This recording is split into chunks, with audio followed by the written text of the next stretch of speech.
All right, let's talk about this Magswitch Featherboard. It's going to be one of their larger ones. It is a 3-in-1, and so it can be used both vertically and horizontally.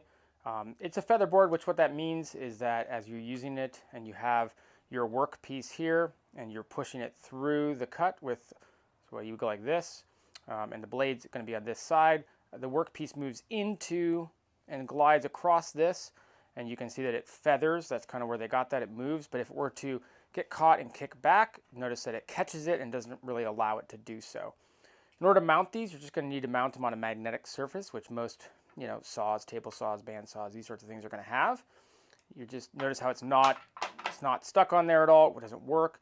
All you have to do is turn the magnet on. Turn the magnet on. You're engaging the magnet, and now it's on there rock solid, right? The thing I like about having this one as well, I do have a smaller one from Magswitch, and it's nice because these are going to be different distances from the blade. And the reason why that helps is because you really don't want to have your magnets line up right against the groove here. They don't work very well, as I'm sure you can imagine, and then you get slippage, potentially dangerous. So depending on the type of cut you're making and how wide the workpiece is, this is nice because it basically never gets, I don't want to say never, but it does not get caught as often for certain cuts in the groove here. Like I said, it works vertically. It works, it's a 3-in-1. But overall, I have a lot of Magswitch featherboards, varying sizes and varying purposes, and these serve me really well.